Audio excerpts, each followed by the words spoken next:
नमस्कार। प्रभा साक्षी news network के खास कार्यक्रम पार्लियामेंट डायरी में आप सभी का स्वागत है। लोकसभा में जहां आज अनुपूरक मांगे प्रथम बैच पर चर्चा कराई गई, वहीं राज्यसभा में संविधान के मुद्दे पर चर्चा हुई।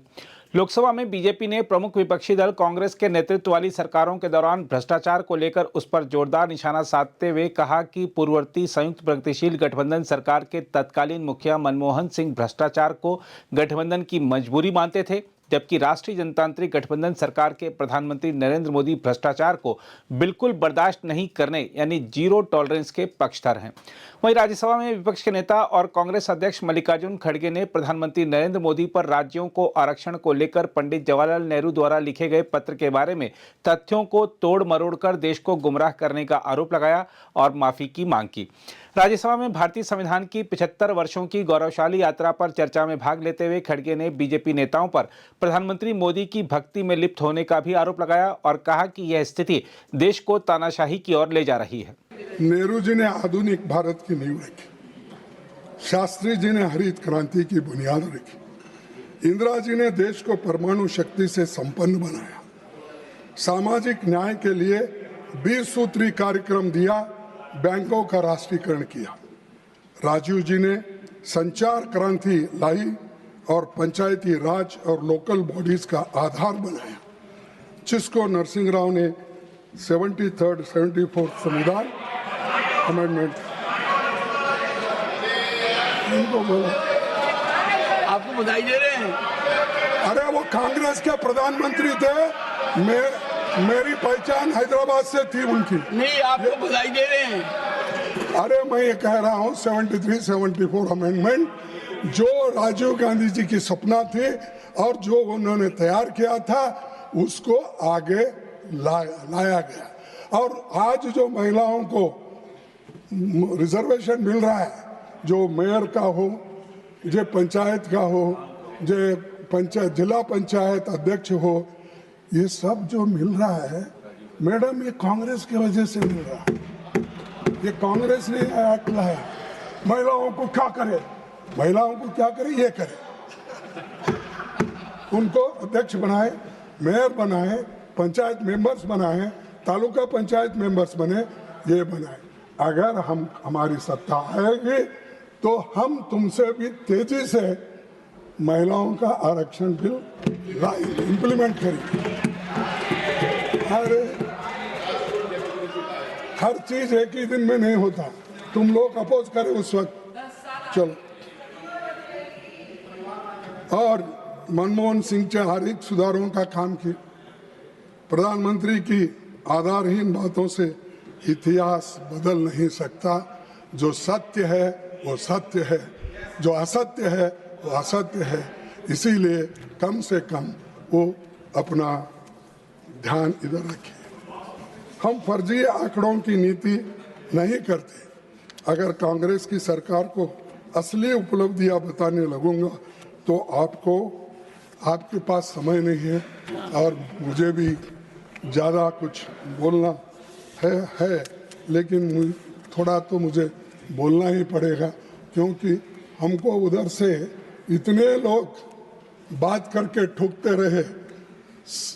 असत्य बातों को उन्होंने सही बोल के बताने को सारे दुनिया कोशिश की, लेकिन हम उससे डरने वाले नहीं हैं। उत्तर को प्रत्युत्तर देंगे और सत्यता पे आधारित उत्तर देंगे। सर, संविधान के अनुच्छेद 15 के तहत धर्म, नस्ल, जाति, लिंग या जन्म स्थान के आधार पर भेदभाव रोका है, लेकिन आज क्या कुछ घट रहा है ये सबको पता है। प्रधानमंत्री इंदिरा गांधी ने चैलेंज समझा था, इसलिए कि 42nd अमेंडमेंट लेकर आई, जिसके तहत सोशलिज्म और सेक्युलरिज्म को प्रियम्बल में जोड़ लगाया और आर्टिकल 51A यानी तुम्हारी फंडामेंटल ड्यूटीज क्या है वो बताए। तो वो गलत है। फंडामेंटल ड्यूटीज क्या है अगर आप देख लेंगे तो आपको मालूम होता है। और मैं ये बताना नहीं चाहता हूं क्योंकि आप वो बात को छुपाना चाहते हैं, मैं आपको याद दिलाना चाहता हूं। तो इसीलिए ये कर्तव्य, हाँ, जो मोदी साहब ने नाम रखा है कर्तव्य पथ, हाँ, लेकिन कर्तव्य को ही भूल गया। 51A का जो आर्टिकल है उसी को भूल गए हो। वो सेक्युलर, सोशलिज्म, ये सब फालतू के वर्ड है, निकाल लो। ये कर्तव्य पथ में गड़बड़ी हो रही। इसीलिए मैं आपसे निवेदन करूंगा कि कम से कम जब कभी वो आपके पास आएंगे, ज़्यादा तो इधर नहीं आते, कहीं मिले तो भी आप कह सकते हैं जरा संविधान के तहत चलो। लोग राज्यसभा में बोल रहे हैं, मुझे बड़ा दिक्कत होता है इसका उत्तर देना, इसीलिए आप ये कीजिए सर। और एक बात मैं बोलूँ, सुप्रीम कोर्ट ने सोशलिज्म और सेक्युलरिज्म को संविधान के बेसिक स्ट्रक्चर का हिस्सा माना और जजमेंट आफ्टर जजमेंट ने इसे सही ठहरा दिया। तो रिसेंटली उसको तो मानते ना, हम बोले ठीक है, चीफ जस्टिस बोल रहे हैं, जज ये सही है कह रहे सो, लेकिन दुनिया सही कह सकती है, लेकिन मोदी साहब कभी इसको मानेंगे नहीं। वो अपनी ही बात करेंगे, वो जो बोलते हैं वही सही। तो इसलिए आज आप भले ही राजनीति करने के लिए प्रधानमंत्री कोसने का मौका नहीं छोड़ते, खास करके जो शहीद इस देश के लिए हो उनका नाम लेकर बात करते हैं। और इमरजेंसी की बात तो बहुत बार हो गई। अब जब से इलेक्शन से पहले भी इमरजेंसी की बात, इलेक्शन आने के बाद भी हुई, फिर उसके बाद में एक इलेक्शन में भी, दूसरे इलेक्शन में भी, तीसरे इलेक्शन में भी हुई, सदन में भी हुई, यही बात करते रहते हो। लेकिन उसका तो उन्होंने उत्तर दिया, जो गलती हो गई गलती हुई है, लेकिन इसके लिए हमको सुधारना है। तो इन्होंने कितना टीका किया, उन्होंने सहन किया, आपने उसको सदन से बाहर निकाला और इंदिरा गांधी जी 1980 में थम्पिंग मेजॉरिटी से चुन किया, थम्पिंग मेजॉरिटी से, सिर्फ 2 साल में। कहाँ गया तुम्हारा ये जो टीका टिप्पणी को उत्तर? लोगों नहीं देते ना, चुनाव करके ही होता।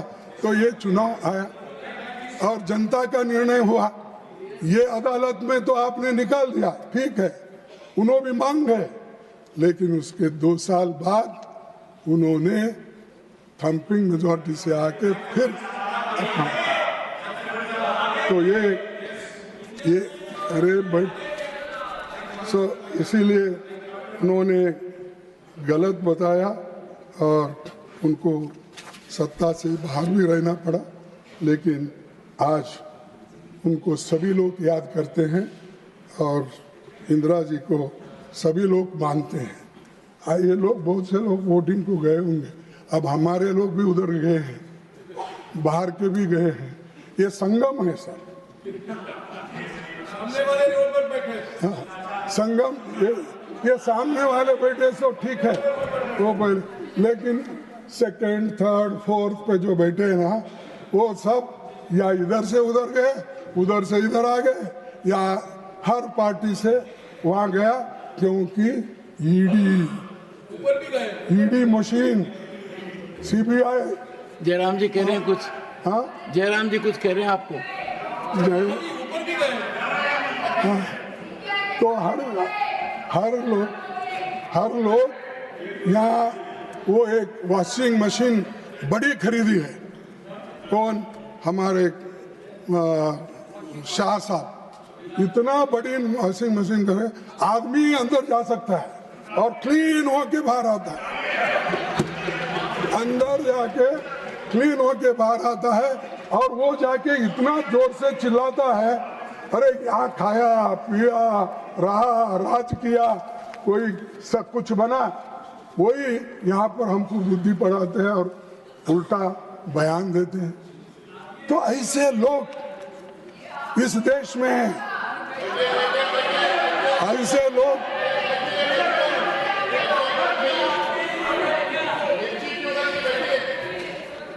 सर, हम संवैधानिक प्रावधान के तहत कांग्रेस पार्टी ने देश में कास्ट सेंसस की मांग की और कास्ट सेंसस की मांग इसलिए कर रहे हैं, कमजोर लोग तबकों के लोगों को बेहतरीन के लिए, उनके बेहतर के लिए एक रणनीति बनाई जाए। इसीलिए आप ये जो हमारा डिमांड है ये किसी को खुश करने के लिए नहीं। और ऐसा होता है पॉलिटिक्स में, आज मेरे साथ वोट देते हैं, कल दूसरों को देते हैं। हम देखे हैं 60 साल में कैसा हुआ, क्या हुआ, लोग बदलते कैसे रहते हैं। तो इसीलिए वोटरों के ऊपर आप गुस्सा मत निकालो, एरिया के ऊपर आप गुस्सा मत निकालो। कोई एरिया, कोई स्टेट अगर आपको वोट नहीं देता तो आप क्या करते थे, उस स्टेट को पैसे देने का बंद करते हो, जीएसटी वक्त पे नहीं देते हो, ये आपका काम चल रहा है। और इरिगेशन पे नहीं देते हो, रेलवे के प्रोजेक्ट को नहीं देते हो। तो इसीलिए मैं और 1-2 मिनट लूँगा, खत्म। डॉक्टर बाबा साहब अम्बेडकर ने आने वाली चुनौतियों से आगाह करते हुए संविधान सभा में कहा था, in politics we will have equality and in social and economic life we will have inequality. How long shall we continue to deny equality in our social and economic life? If we continue to deny it for long, we will do so only by putting our political democracy in peril. तो अध्यक्ष,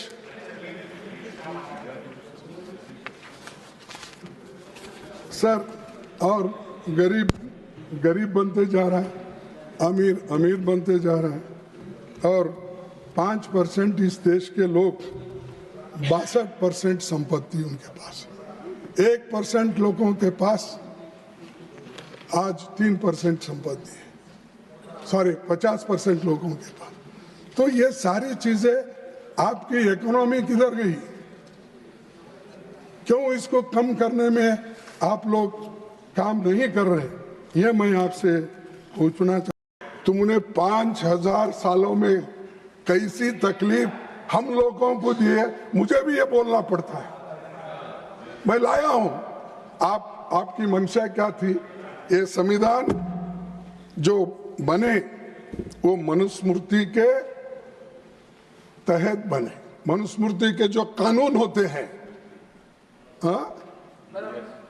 कानून होते हैं वो जो बनाए हैं, तो उसके तहत करना चाहिए था।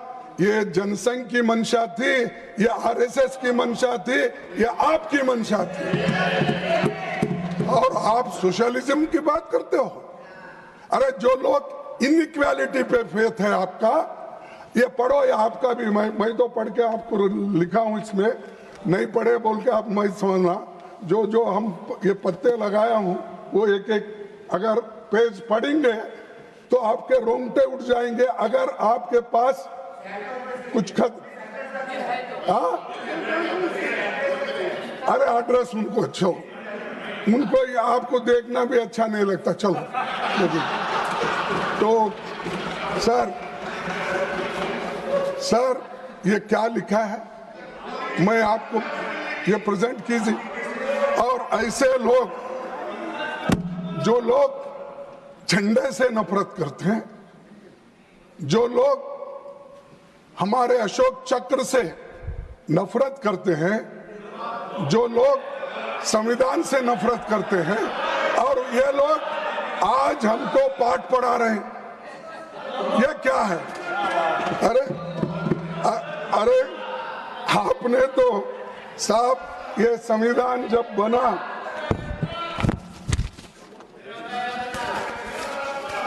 आपने जब यह संविधान बनी सर, उस वक्त संविधान को जलाने वाले लोग लालमय, ये जो रामलीला मैदान में बाबा साहब अंबेडकर और जवाहरलाल नेहरू जी का और महात्मा गांधी जी का पुतला वहां पर रख के इन्हों जलाए उस दिन, जिस दिन इम्प्लीमेंट हुआ। और